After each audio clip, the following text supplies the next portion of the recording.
I've been creating convention previews for the annual Spiel convention in Essen, Germany since 2007, and for Origins and Gen Con since 2011 when I joined BoardGameGeek, with previews for a few other shows along the way as time allows.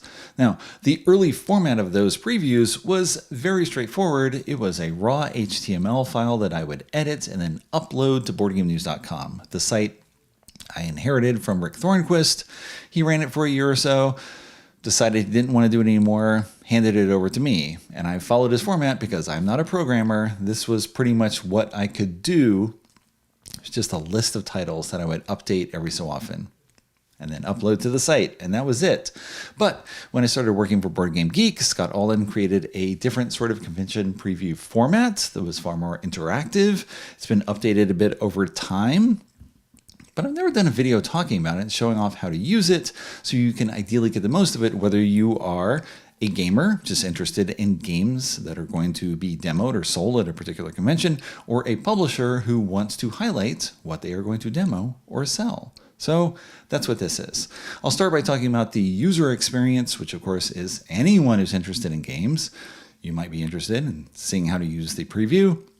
For publishers, I'll have a different section starting here that may still be of interest to some people, but if you're just interested in how to get your games listed, jump to that point and carry on from there. To start, you can go to the BoardGameGeek news site that I edit and do most of the writing for. Every time I publish a convention preview, I post an item about it so people know that it's available. Include a link to that preview. I have started talking about how to use the preview in some manner. Similar to the video I'm doing now, you can subscribe to BGG News should you wish to have notices in your subscription box about all the items going live there. If you were just looking for a preview, past or present, you can go to the Browse in the menu bar and click on Previews. And it will list all the previews from most recently created to older ones. So you see here, the Spiel preview is not live yet. The 2024 Spiel preview will go live July 8th, if I remember correctly. You can see all the older ones, the gift guides that we do. I do a variety of them for different conventions. Sometimes I do PAX Unplugged. Depends on the time of it that I have available. These are much more previews, really, as in previews of things being shown but not sold, because GAMA and the New York Toy Fair and the Spielwarenmesse are not open to the public, so nothing is for sale. FIJ is open, but still most things are demoed. And then you keep going back older. During COVID times, I was doing listings for what's coming out every 2 months just because there were no conventions. And you keep going back, you find older things like Tokyo Game Market. I love doing previews for Tokyo Game Market, but it's tough to find info, and I can cover a very tiny number of titles just because of my lack of Japanese. So let's look at a preview in more detail. We have the one for Origins, which opens a week from when I'm recording this video. We got the time up here. We have the link to the show itself, a bit of information. Origins. Well, we have only 144 titles listed, being sold or demoed. These are new games released since the beginning of the year. I don't mention that anywhere, but I try to do roughly like a 6-month window when I'm doing Origins and Gen Con. Spiel is different, but we'll talk about that. So 144 titles. All of the information here comes primarily from publishers completing surveys that I send out telling me what they will have for demo or sale. I also look at websites, I look at social media, I am on a lot of newsletters, mailing list, and so on. I get information from the publishers directly, not from someone saying the publisher said so-and-so will be there. I want proof directly from the publisher so I don't list something that they don't have. I don't want people to be disappointed when they show up and something's not there. It could still happen because maybe this title is in transit and gets caught in customs, doesn't show up in time. But that's the idea. We're going to have this for sale. And 25th Century Games give me a price, so I show the price so you can plan ahead. Not all publishers include prices. And sometimes items are just listed for demo. It is not for sale. It's somewhere on the site. Maybe it's set up and you can have a demo game. Maybe they'll just explain it to you. Maybe they just have a box to show it off with some components. It's available in some manner. If an item doesn't say demo, that means it is for sale. If it doesn't have a price, that means the publisher didn't give me the price. And I didn't look it up. Sometimes I do, sometimes I don't. Depends, again, upon time of availability. So, the default listing on all these previews is by publisher, alphabetically. You can sort in other manners. You can sort by title, with the publisher name now being here. Okay. You can sort by thumbs, because people can thumb titles that they're interested in, and you can see what other people are excited about. Maybe you want to check them out as well, or maybe that's not for you. Some publishers are better than others at generating interest in their titles, encouraging people to go thumb their stuff and share links. Cool. I'm glad that publishers are sharing links. Ideally, everyone ends up finding what they want to find. You can sort by location. That is the booth numbers within the show. So publishers give me this information, or I go to the Origins or Gen Con or Spiel website and add it. You can sort by rating. It starts by showing the unrated items at the top. And then as you get further down, it'll show rated items. Oh, there you can see. Where do we go to? 8.3. Doesn't show here. 8.2. So if it has a hex here, that means at least 30 ratings have been put on that game. Okay, makes it more trustworthy, I suppose. More people rating it high. You can sort by prices. You can sort by playing time. Lots of different ways to sort because the data is added in the system. All of the data listed here comes from the game listing itself. And if you click the name, you go to that game page, and there is that data. The release date comes from the specific version listing that is linked to within the database, because more than one person or company might be publishing Gloomhaven 2nd Edition. We are listing the Cephalofair Games version that is due out sometime in 2024. If you find another title similar, like Holly Golly is published by many different publishers, but this version was released June 10th by Amigo. Okay. Schrodinger's Cats has different editions. This one, June 10th. All right. Recently added, maybe you've looked at the preview within the past week. You just want to see what's new. Sort by recently added. You scroll down, you hit a certain point. Oh, I remember seeing Go for the Krill. Okay. I know everything that's come before that. So there you go. Some ways to sort just for different purposes. We have a categorization system. You can click that a game is a must-have, or that you're interested in it, or that you're not sure, or not interested. I don't like rolling rights. There you go. French Quarter is out. All right, it's a paper and pencil game. It's got dice. There you go. You see brief information underneath here, along with the short description of the game. If you want a longer description, click on More Details, and you will see those details. You'll see the description from the game page if you don't want to go there directly. So you can tag everything. Well, I like card games, but I don't know about this one. Okay, Matt Wolf lives near me. I should check it out. I like Matt. Undecided. Witchcraft is a solitary game. I am not interested. And as you click things, you'll notice in the upper right corner, you've got this View My 8 Titles. I have categorized 8 titles. And if you click on this, you will see all of the titles other than the ones you have tagged as not interested, because you're not interested, you don't want to see those anymore. So here's what you've categorized so far. And up here it shows next to filters. I've got 3 filters. I'm looking at specifically what I have categorized as must have, interested, and undecided. There you go. It shows in a thumbnail view. So if we go back to the main preview, look here, this is the list detail view. The thumbnail, you see only the game cover. Brief bit of information. You can still click on the game page for more. You can go to the condensed view. Just a list of titles, whether something is for sale or demo, where it's located. That's the booth. And what I've categorized. Okay. There's different ways to do that. So now I can I can copy this link and send it to myself. I can text it to myself, and at the show, I can open this link and have this in front of me as a reminder what I'm looking for. And then I could click here and be like, oh, here's where all these are located. I mean, they're all at 25th Century, so it's all the same booth location. But in this case, okay, that's what I have. But you may tag lots more things or categorize more things. And as you categorize, well, okay, two things come into play. You can look at community stats. And that's going to tell you how other people have categorized them as must-have, interested, undecided. We don't show not interested. That seems a little rude. Okay, people are not interested. That's their business. We don't need to know that everyone's dumping on something, I guess.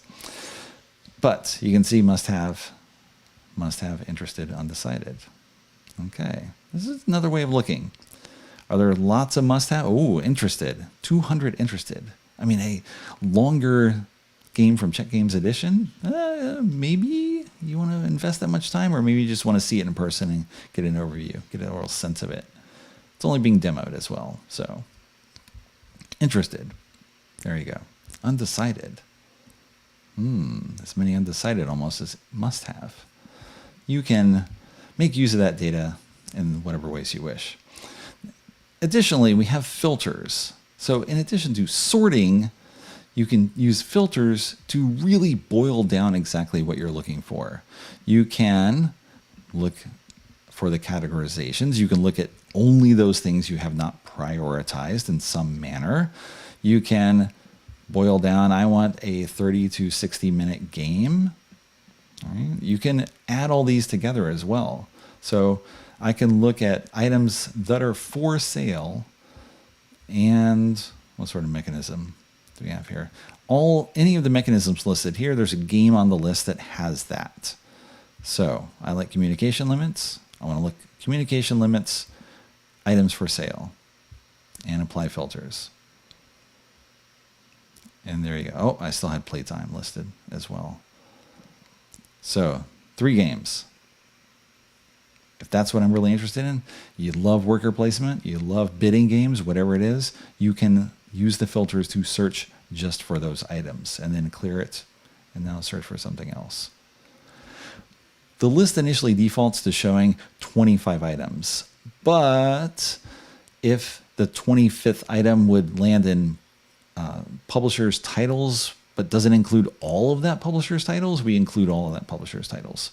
So we got 25 because as you scroll down, you'll probably get the 25th somewhere in Arcane Wonders, and so we show the rest of Arcane Wonders instead of breaking it up.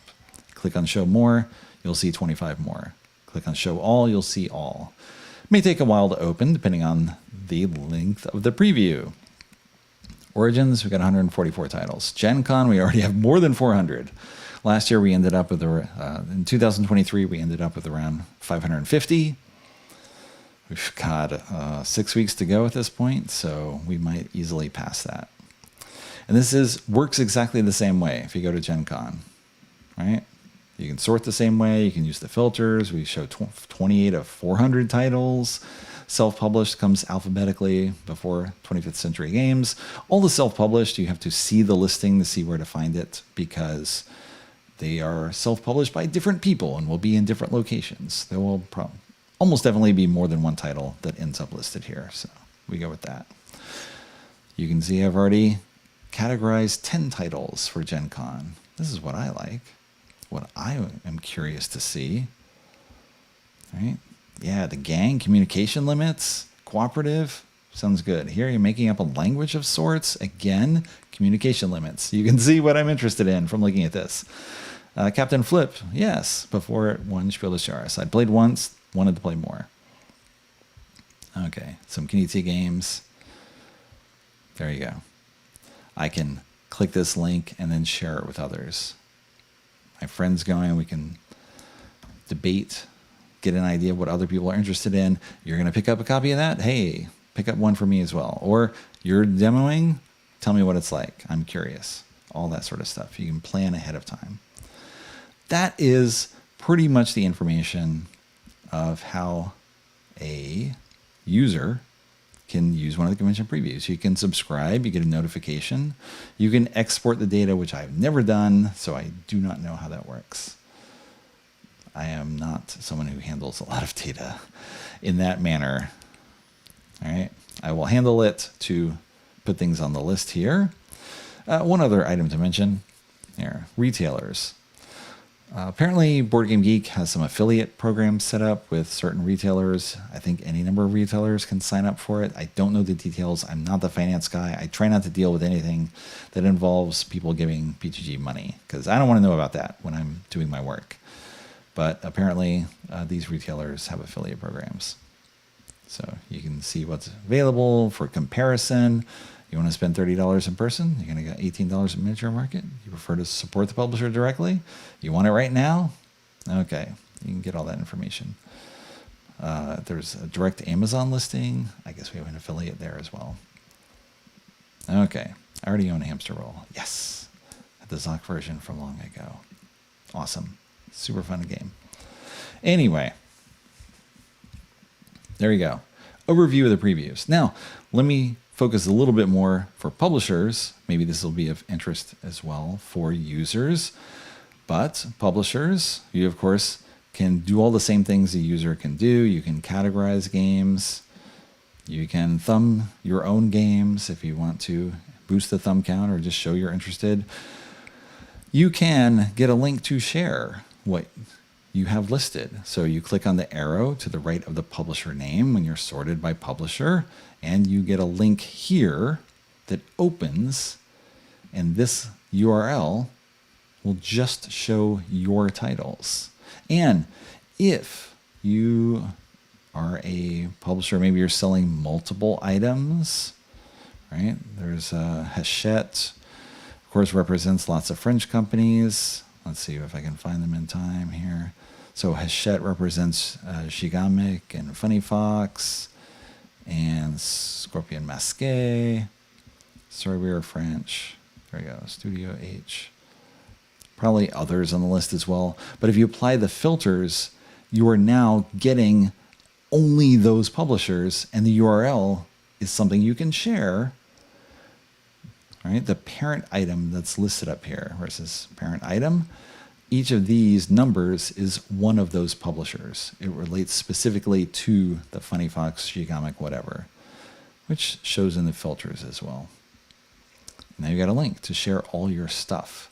So you might not have everything under your name, but if you're sharing a booth with someone, you can create a URL that shows all the items that are available at your booth. And each of you can share it. And in a way, now you are marketing each other's stuff. People who are interested in one of the games, well, they're going to see other stuff as well. If you are a publisher and your stuff is not listed, how you get it listed? Well, it says up here in the header, publishers, here's how to add your titles. Click that link and you will go to a post that I wrote a little while ago that lays out what you should do. Ideally, you will ask to be added to the publisher's mailing list. We have a list of more than, I think, 1,000 listings, 1,100 listings, something like that. I send out surveys once a month. I send out surveys. I send out a newsletter once a month.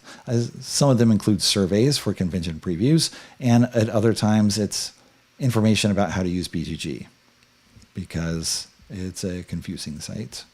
And I want to make sure that you list your stuff here. So I'm trying to help you out, make it easier for you to list your stuff, because the more stuff that's in the database, the more likely people are to find things in which they are interested in playing.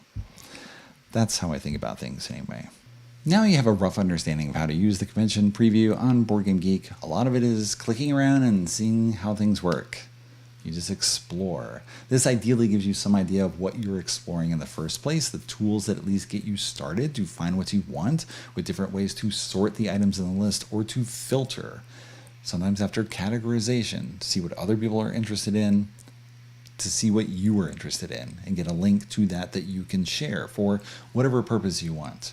Because lots of times we don't know what people are interested in or why you want to use certain data or what's catching your eye. Maybe you're trying to design a game of a particular type. You're trying to see what's on the market. You don't necessarily want to buy, but you want to find a list of all that and then share it with other people. You can do that now. And so people can use that information in different ways to find out what they're interested in or not interested in. So ideally, you do lots of research ahead of time and you go to the show and you spend less time just wandering around at random trying to find things. You can go where you know you want to go, and then after that, or maybe before, look at what else is there.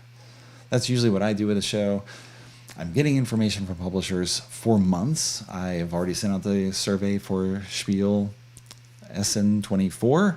It's the middle of June. Again, that preview goes live July 8th, and then Spiel opens beginning of October. So that's 3 months of that preview being live and added to, right? I haven't worked on that data yet at all, but I will get to it ahead of it going for all those surveys, dozens of surveys that have already come in. And things will be added over time. And then when I go to the show, I'm trying to find out what is at the show that was not on the preview. And ideally, I give them my business card, I get theirs, I add them to the mailing list, and then I'll get their information in the future. That's what I always want to know. Trying to get as much onto those convention previews as possible so that you know what's there and can ideally find things that you like. Right? We don't all like the same things, but it's great that we can go to a show and each ideally find something that works for us and bring that home, or something that we share with other people while we're at the show. That's always one of the great excitements. You're going around asking, what have you seen that I have to see? What's for me? That's great to do that. And ideally, this tool helps you do that, or at least gets you started along that path.